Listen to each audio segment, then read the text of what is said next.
Welcome. My name is Michael Yemi Adefarasin of Kingdom Lifeline Apostolic Ministries. And I am Obii Pax-Harry of Nehemiah Apostolic Resource Center, Abuja. I'm Ernest Paul, Centerport Apostolic Center, Abuja. Oh, well, guys, good to see you. It's good to be here. Yeah, and finally, we get to have our conversation. Yes. Isn't it wonderful? Very wonderful. It's taking a while, but now at least we're sitting, and I'm sure we're going to have fun, talking about issues. It's something that's really on my heart, and it's basically, I'm looking at it like faith in times of crisis and conflicts. I mean, the world, the way it's advancing, there's just so much happening everywhere, from nation to nation. It just feels like there's no nation without conflicts and crisis, and in colloquial street language, we say drama. And we really want to be able to, really have a conversation about it. I believe that nation to nation, every nation is due conversations. Christians, we don't often do that. And I think that that's what the Father will have us do, that we just come down to the to the levels of just Joe Blogs, ordinary people, that we can help them to understand how to be light in the darkness. There seems to be so much darkness, so much happening, and so much confusion, to the degree where people can't even tell when God's speaking and when man's speaking. There's just too much going on in society. And I know we've often talked about having this conversation, and I think it's a good time, even if you're thinking in context of Nigeria, the elections, and all that's happening. There really is a lot. People have a lot of questions, and they're looking for answers, and there are so many things that are being put out there as answers. I know you don't have it all the answers, and we don't know it all, but I thought it would be good for us as great friends, and whose hearts are beating the same way, and we have shared vision. We've talked about this, and I think it's a good time to just really have a conversation about faith in times of crisis. I don't know what you think. How do people manage these times where there's so much out there, so much being said, so much misunderstanding of what's being said? I think first and foremost that as we progress in times, conflicts, crisis is inevitable, but crisis is the catalyst for change. Yes. And we need to be able to look at the kind of change that we want, and be able to start seeding into that change and have conversation. So I think it's very good that we're all here, because we're all standing around Mount Zion. Ezekiel was standing from one perspective, he saw God as an ox, from another perspective as a man, one perspective a lion, from another perspective an eagle. So depending on where life has positioned you and your circumstances, your ability to comprehend God is affected. But the important thing is that we all have facets of Mount Zion that we need to piece together so that we can have a composite view or a bigger picture of what God is doing. So I think us sitting around the table and having this conversation, it's overdue. What do you think, Ernest? No, I was just thinking of something. Was it Stephen Covey that said that change is inevitable and change is part of life, and crisis generates change. Exactly. But what makes it possible for us to go through change is that there must be something inside of us that is like a changeless core. There's something inside of us that does not wash away with change. For example, in crisis situation, we look for something to grab, onto, to hold onto. If we don't find that thing, then it becomes challenging, to deal with crisis. For me, for example, sometimes when I look at the condition of things and I think that everything seems hopeless, I turn to the last page in the Bible, and then I just look how it all ended, because the book of Revelation is a book of finishing. I see that in the end, there was no more pain, no more sorrows, no more tears. Antichrist is gone, Satan is gone, all the difficulty is gone. Then I'm comforted. Then I know that there must be a way of relating with this crisis that must resolve in this perfect finish where God is in charge and all these bad things are gone. Well, you guys are tough guys, you're apostles, you know how to get to revelation. Well, I'm an unrepentant, optimist. I just like to wake up and it's all gone. I look strong, but I'm not. But yeah, you guys are, you're mature, you're apostles of repute. I mean, the Joe blogs on the street, the woman who's totally, confused. They've heard so many, voices, so many,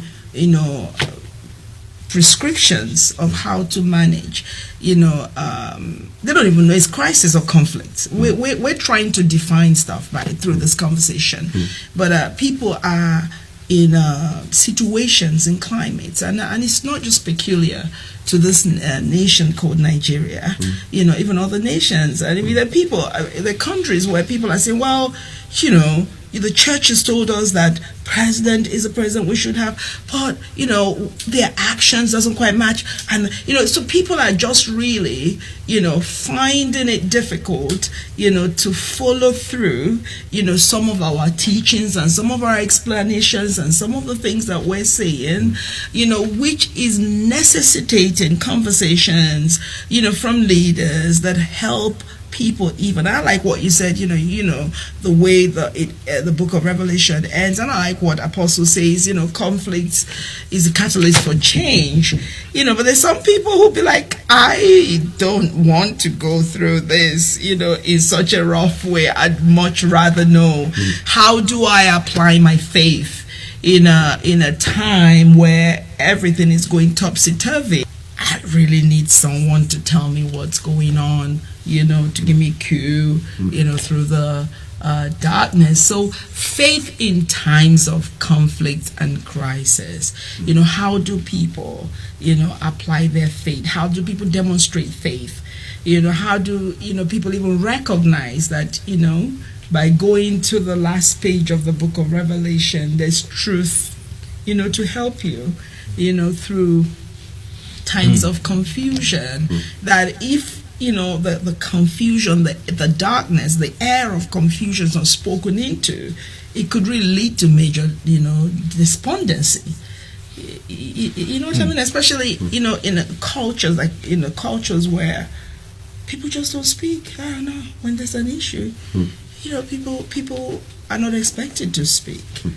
I don't really know. I'm just thinking, what do you think? In the last couple of weeks, it's like despondency has just settled on Nigeria. Yeah. I mean, it's really amazing. And I think we need to let people know that, for instance, with Ezekiel, after he prophesied to the dry bones, there was a huge noise. There's a rattling, there was a shaking. So people need to understand that things always get worse circumstantially before they get better. And that everything we go through is a process where it's a going through. And at the end of the day, like Ernest said, the outcome will always favor, in this case, God, the cause of his kingdom and his redemptive purpose for Nigeria. Many years ago, I was going through a situation whereby there was an important decision, a marriage decision I had to take as to the date I was going to get married, blah, blah, blah, blah, blah. And all hell broke loose. A month from the intended wedding and everything else, I had a bad car accident that the person I hit almost died. He was a drunkard that was crossing the street. Yeah. And there was no doubt that this was just a satanic orchestration. Every day I would go out, something bad would happen. And my Christian community was interpreting it as, what you're about to do is not of God, so don't do it. And I was in the greatest confusion I have ever had in my life. But out of that moment, I lay in my bedroom at home in Lagos, and I said, God, speak to me. And he gave me a word out of Isaiah 7:9. In the NIV version of the Bible says, if you do not stand firm in your faith, you will not stand at all. The Message version says, if you fall to pieces in a time of crisis, Wow. how small is your strength? So I learned that no matter what crisis we are going through, no matter how bad things are, we need to stand, like you said, in our convictions and stand the storms. And when God sees that we're still holding on to what we believe, we're holding on to our convictions, we're holding on to what we believe our God has said, and what the divine outcome of all this is, that as long as we give him that seed of faith and belief and constancy and endurance and perseverance and endurance, that things may look bad now, but if we hold the course, and he sees us holding the course, then it will trigger a divine outcome. So what you're basically saying is, when you were going through what you were going through, people were misinterpreting the process. Of course. So if, in a situation like that, you don't have a word from the Lord, you can be completely misaligned. Yes. Because people have actually misinterpreted and misunderstood, your process, and they're trying to superimpose something out of a culture onto what you're going through. Exactly. So that's really brilliant. That should encourage anyone, listening, that, there is a process, even in a time of crisis or seemingly conflict, that it can be misinterpreted if you are not, in that place of intimacy with the Lord, being confident in your relationship with him, that he can speak to you and give you a word to take you through. So this can be applied on a national level. It can be applied to nations, isn't it? Yes, continents. And just what you went through described in your personal life. So it's a transition, but it's a transition that came with quite a lot of crisis. But you had a word which gave you light. Yes. So we can if we can put that in a context of a nation also going through birth pangs. To be born, isn't it? Yes. For a new thing to come, And for birth change to pangs come. are not difficult. Are difficult. It's painful.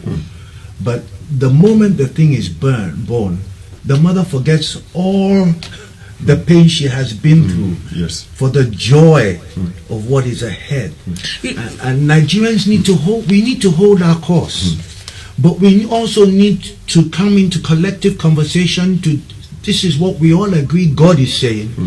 This is the direction we all need to move, and we just need to hold the helm, hold our course, and become strategic. How do we birth this thing? I want to come back to that, what Nigerians need to do, because you've taken us to another level. Let me just, another level. But I don't know, they just, what you described about that experience that I think, is so important. And also important that, we, in our conversation, we let people understand that that personal experience can be in a nation's experience. Exactly. Really. And that's probably what we're going through now. Exactly. Yes. Which means it's very important to get a word of the Lord, and also for people to understand that, that word becomes what you hold on to, in the time of crisis, and that's what helps you to demonstrate faith. Because I think people want to resolve without a fight, and I don't get it. Happen. Exactly. You want to change. Oh my God! You want a new nation without a birth pangs. The greater the battles, the greater the victories. Exactly. What are your thoughts on this? Yes, I think that story he just told now is very instructive. I like what you said about the word of the Lord. The value of the word of the Lord is that it gives us divine perspective, because things are not always what they look like. Yes. Sometimes God would allow in his wisdom what he could easily avert with his power. He let it, and when he does that is because he's working at something much bigger. For example, here's Jesus Christ. Permit me to use this phrase. I'll talk like a writer. The boy is only 33 years. He's not built a house. He's not yet married. He's not settled in his mother. He's at the prime of his years. They falsely accuse him, struck him naked on a tree, and killed him. Now, anybody looking in the natural would think, "Oh, what a loser!" It's or just what bad you know. news. Yes, it was bad news. It was bad. Somebody even looked at him and wept for his mother. That kind of situation. But in God's perspective, it was totally different. If you look in the backstage, all that happened in Adam was being reversed in that instance when that limp body was hanging on the cross. The law was being taken away. The sin of man was being eroded. The future was being brought in. God was being connected to man. The universe was being re-engineered. All of those wonderful things, all of heaven and earth were focused on that one spot. The most massive things that happened, time was being defined as AC and BC. All those wonderful things happened when a naked body was hanging. In the natural, it looks like he's defeated. But on the inside, in the spirit, something massive is taking place. Like now, I'm taking this knowledge and then juxtaposing it on what's happening in our country right now. People will look and think that we're almost finished or we're almost done. But perhaps we need a divine perspective. We need to look at it, from God's angle. I'm sure we would see something different. We would see that there's something else at work, that is bigger than what it appears to be like. And I'm persuaded we have prayed, we have fasted. St. Jacob said we should raise praise all over the country. We did. All the prophets of repute I know of in America and the country have prophesied. We've engaged. God is not Baal that you call upon day from sunrise to sunset and he won't answer. I believe he has answered us and he has heard us. Exactly. Although many times when God answers, we don't even know that he has answered because we're expecting the answer in a certain way. Like when Lazarus, was... even Elijah in the cave. Okay, like Lazarus was ill and the sister said, "Come and heal him." That was the expectation. And Jesus allowed him to die. Was Jesus wicked? No. He had something bigger in view. He said he wanted resurrection. He wanted greater testimony. He wanted the glory of God. So sometimes when we want God to move in a certain way, like in this podcast situation, just shift things like this, bring this person in, and then God acts differently. Sometimes we lose faith when we don't understand He is working at something bigger. I believe that's what is happening in our country right now. God is at work. He has answered us. He has heard us, and He's going for something bigger. So what I'm hearing from you guys is, in a time of seemingly crisis, conflicts, we have to be intentional about staying Christian, hearing God, understanding process, hearing the word of the Lord, and knowing that God doesn't work the way that we work and how we want Him to work. But being ready all the time to receive His perspective, which we don't even get in a day. You know what I mean? So it seems to me like there is a maturing, of the church that is going on, really. And people have to understand. People talk a lot about process, but when they actually, in the process, they're like, "Get me out of here. Get me out of here." They're not waiting for the fourth man anymore. They're like, "Get me out of the fire. It's too hot." You see, it's a capacity building process. God is building capacity. In the early church, the persecution they faced brought them together for a commonality of purpose. That with everybody's dropped their personal agendas. We in the church in Nigeria, we need to drop all our personal agendas and begin to have a collective, inclusive conversation. And just submit to one another, recognizing our graces and then becoming strategic. Because in the crisis, God is saying, "I want you to align. Understand what I'm doing." And there has to be an interpretative aspect. This is what I'm doing. This is the direction God is taking us. What are the strategies to get there? You can't take Jericho without a strategy. Absolutely. And Jericho is the gateway of the promised land. We're going to have to lie still. The strategic thinkers need to come.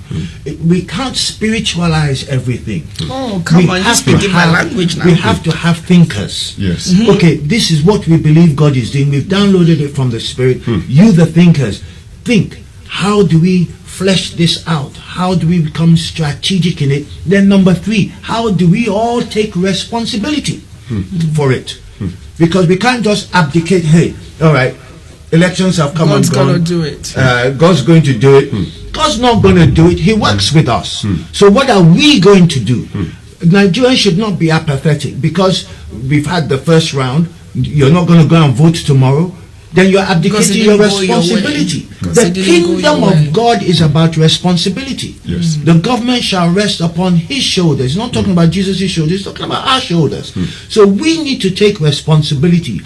We've got to say we're going to do our own part.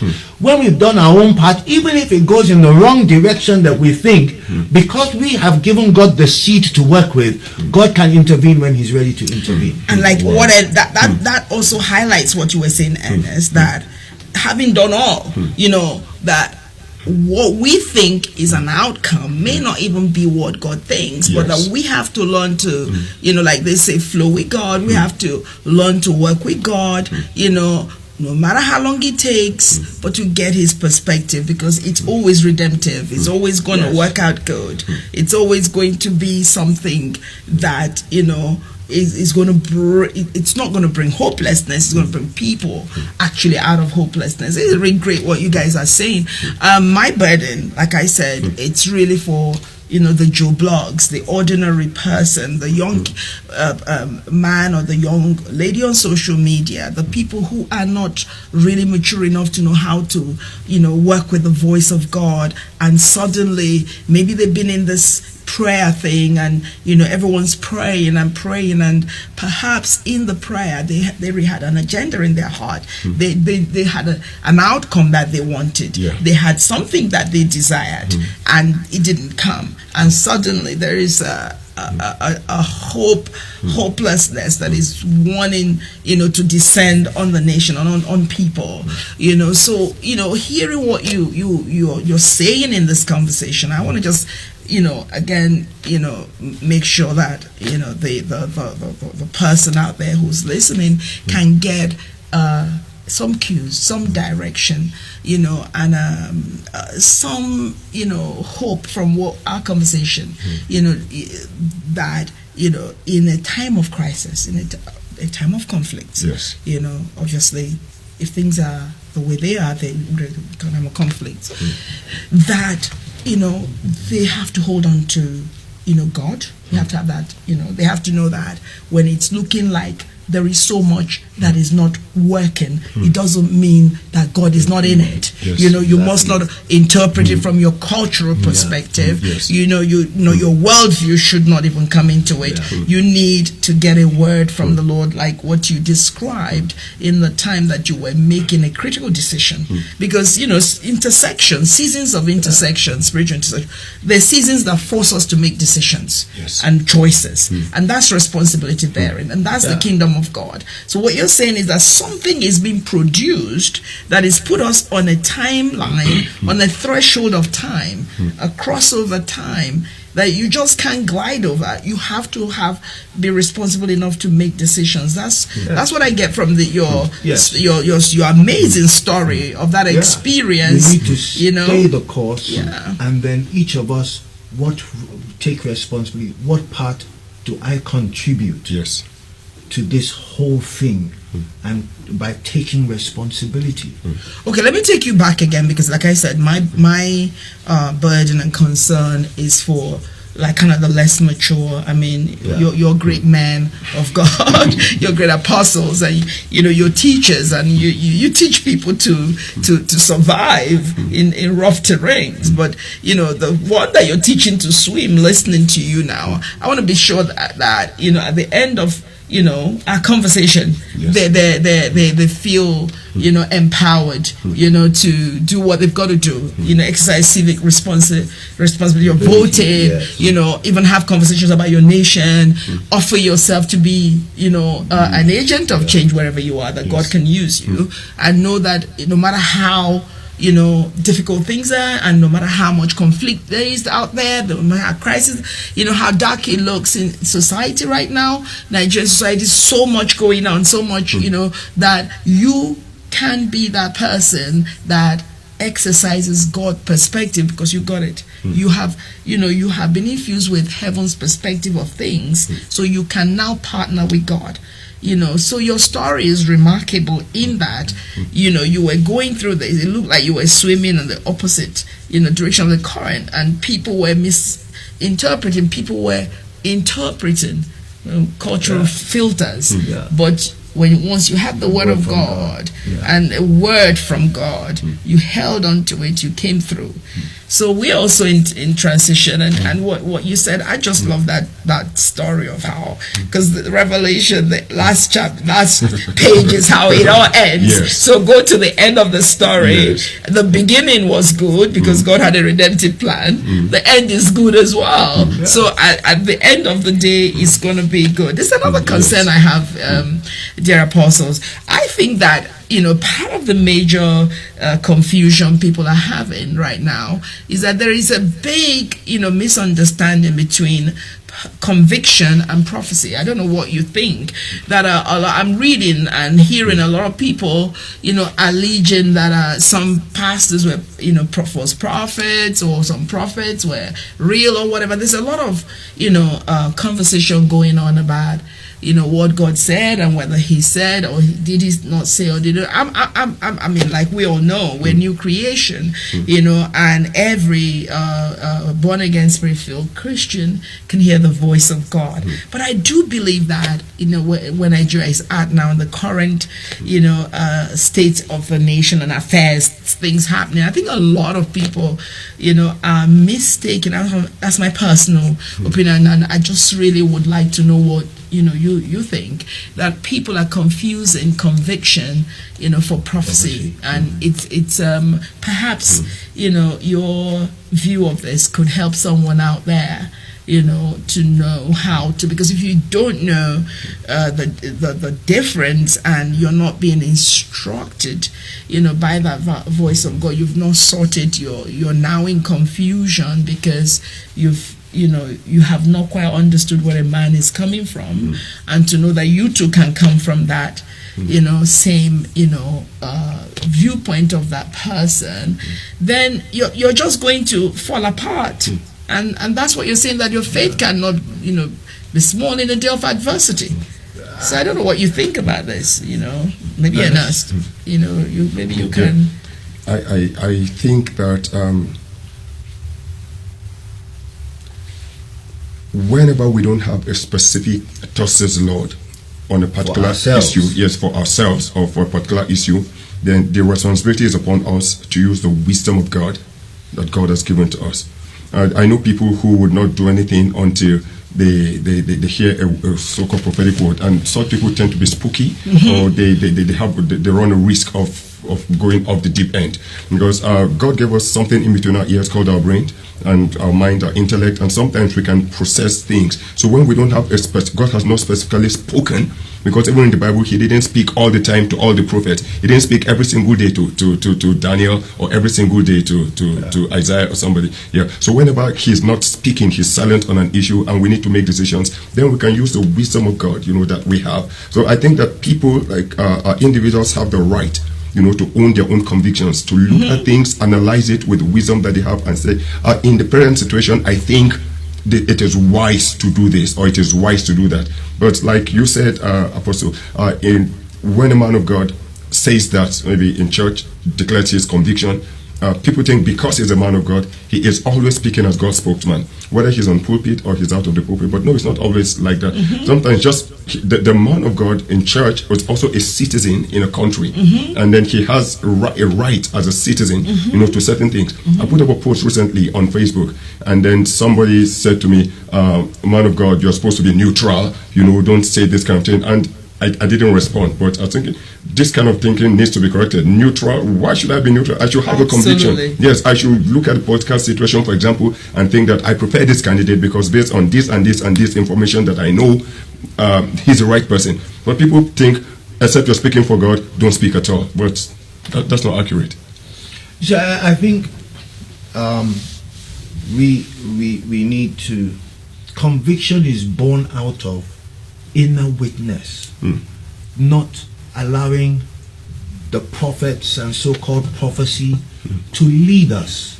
When prophecy starts leading you, then that becomes manipulation, which borders into witchcraft. The prophecy is supposed to confirm what we already witness Absolutely. in our hearts. So we're convicted in our conscience by the sum total of knowledge we have and the conviction that this is what God is saying, because I received it. Remember, you posted something a few days ago about the horse and the rider. Yes. And about the song. Yes. And that was, a couple of us picked it up at the same time. So for you to put it out there, I was convicted that what I heard from God was correct, because my spirit was bearing witness. Yes. Where we are in Nigeria today, we need to use. God gave us common sense to use.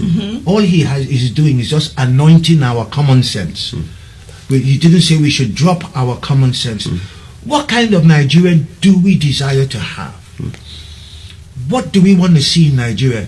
Justice, righteousness, a judicial system that brings equity to all, a legislative system that is devoid of all the shenanigans that we're up to and all the illegitimacy of trying to get power through the wrong ways and everything. What kind of Nigeria do we see? In these elections, what outcome do we want? Who do we want to lead us? People that we can repose in, that have integrity, that have a heart for the development of Nigeria holistically, and not just a section of people. Yes. Yeah, these are the things that we need to look at. Indeed. What are the character? What is the character of all the people that want to come into a place of leadership? What character do they have? The character of Christ. What do they have? These are common sense issues. Absolutely. That Absolutely. we really need to look at and stop Absolutely. being partisan. And the worst thing that we can do is let anybody buy our vote because we want something to eat. That's what Esau did, and he lost the birthright. We should not sell our birthrights for what? A morsel of food, and we eat that food. We're going to be hungry tomorrow. And are those same people going to bring us more money? They're not, because they've already used you to achieve their own selfish end and objective. So I'm hearing that you're even speaking from a place of conviction. Of course, Because I began to look at this thing objectively, that a lot of people that are feeling a sense of despondency and lethargy and apathy even to continue to exercise their civic right. There are a lot of people who are like, I don't even want to pray, or God's let us down. And you already addressed that the way God's perspective is not usually ours, and the way that God moves, His dealings sometimes, it's not the way we see it. So I've been very, very concerned, that and I've looked like cross spectrum. And the sort of the words that I heard, some of the ministers that I heard, speak into the elections, I felt were speaking out of personal conviction, and that they did not speak a thus says the Lord's word. And I think it is very important. I believe that as a nation, that this is something we need to examine, that we need to have a lot more people. And like you said, God actually gave us intellect, and it concerns me that a lot of people in our cultural context are waiting for God to come and do everything for them. God will do it, not my portion, and all these different things. And that borders on what you said, that we're supposed to be a responsibility bearing people. That's part of our, if you look at Genesis chapter 1, our stewardship responsibility to the earth, to nations. I think the Christian story is one of the most exciting, very plain, very direct, very instructional. If people really bother to look at it, it's not really complex. The man that God created, mankind even, mankind He created, Adam, He gave responsibility over. And now, coming through Christ, the Christians now have even a greater responsibility to the earth than fallen man. So I've been very concerned that people are seeming not to understand what prophecy is. That supernatural ability to perceive the mind of God, to download it and to transmit it, as the voice of God. Yeah. Totally different from, a person speaking from a conviction, which is really what faith is. Faith, being, a conviction born out of a firm persuasion. So could it be that we are a nation that has not been teaching responsibility bearing, convictions? Because the founding fathers, we say the labors of our fathers will not, our heroes will not be in vain. The founding fathers, people who fought for independence could not have done that, except, out of conviction. You cannot change anything. You can't be a reformer. You can't be a change agent. You can't be a catalyst, without being a reformer, without being the person of conviction. It is that conviction that drives you to do the extraordinary. So I've been very concerned, apostles, maybe we can just also keep talking about this, so that those who listen, we could probably, if I can help someone understand this. And the picture I really got in my time of thinking this through, is Elijah, who got really quite fed up with the state of affairs in his nation.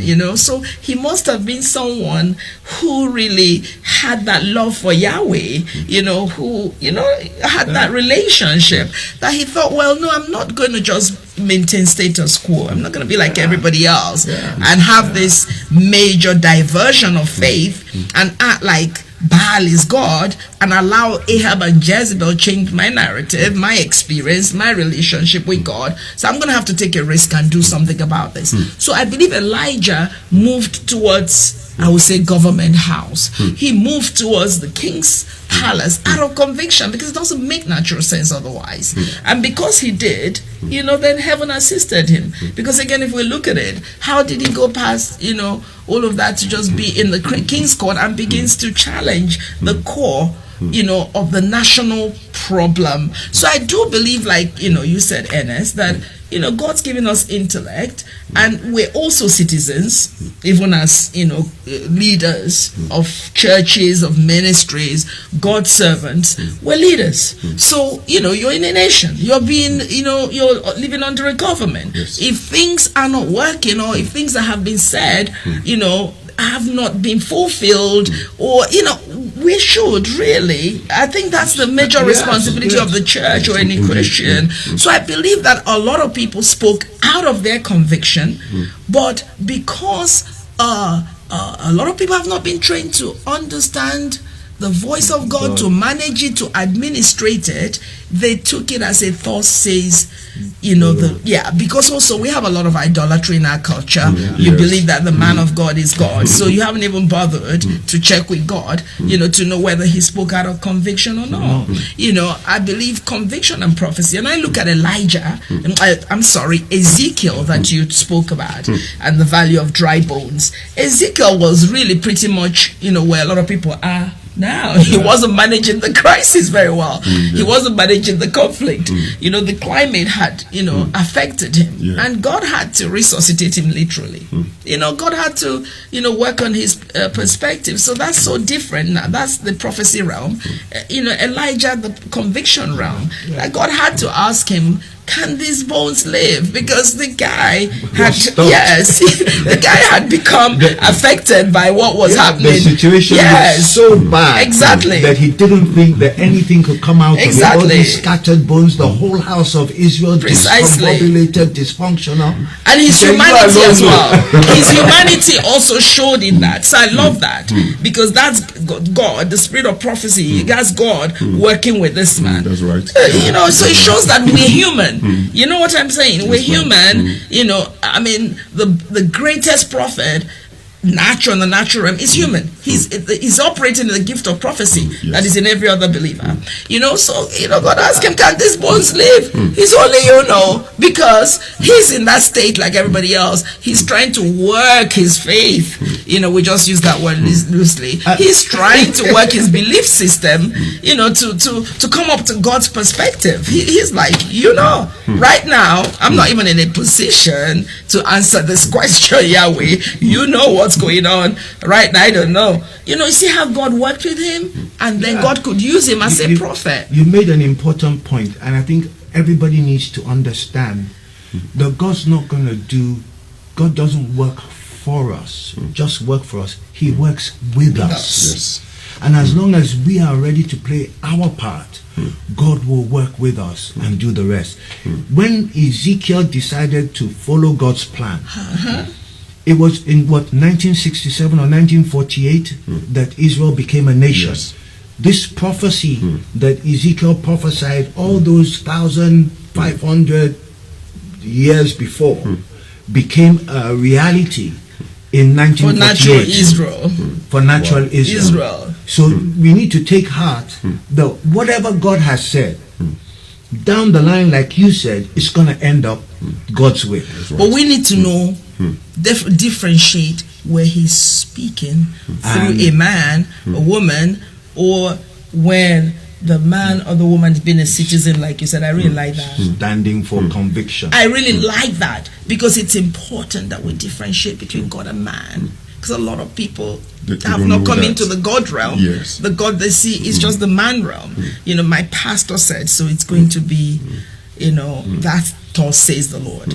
I have had a burden that, you know, if people knew the difference between speaking from conviction and prophecy, then we're going to arise, shine, for your light has come, the glory of the Lord is risen upon you. I think Nigeria is in such a great place right now, and that the birth pang is to, you know, for sons to rise who say, give me Nigeria for my inheritance, people who can run and manage nations. That's what you have that's been what saying. we're saying, and That's and really good. I think responsibility of the church now is to teach the difference between the prophecy, how to judge prophecy, Well, we've and got you. differentiate it from conviction.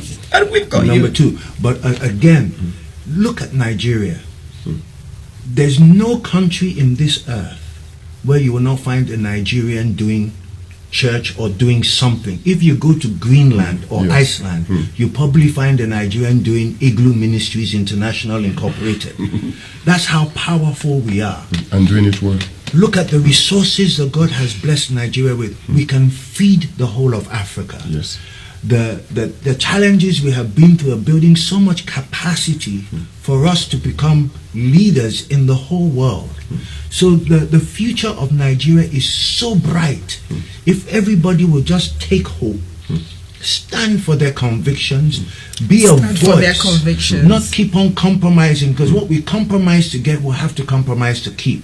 And you cannot be a change agent if you're going to conform to the status quo. Okay, You have so to I come think out we're of going the to carry status on quo. this We need conversation to, because definitely. we're going somewhere now, Yeah. because we're saying we're going to need transformational leaders. Yes. And then we're going to figure out, you know, who they are, you know, and help also define. But right now, I think we've covered some really brilliant, you know, topical issues, and we hope that anyone hearing, you know, this conversation, that they will be part of this conversation and understand that, you know, something is going on that is bigger, you know, than us, man, and that is, you know, greater than what we think, and we can't understand it with our own worldview, isn't it? We can't. It's not even.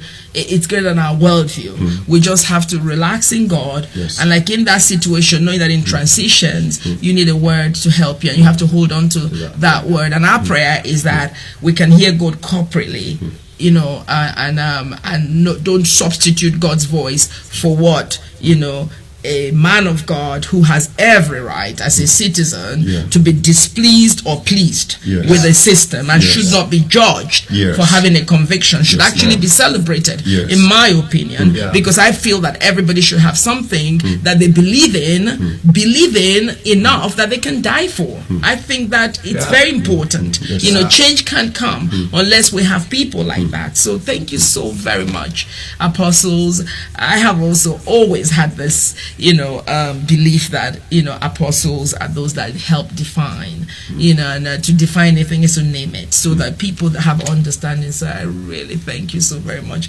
We've been talking about this conversation. Finally, we've had it. So it's We've begun it. Yes, it will lead to others. We're going to come and ask. And if anybody asks any questions about this, you're going to come back and answer those questions. So I would say that it's a new day. So thank you very, very much, for we taking that risk. So we're just going to have to stay with it. You're welcome. So do you have a word for everybody for tomorrow? Is it Do I have a everybody word? go out and exercise your civic responsibility and be convicted about what you do?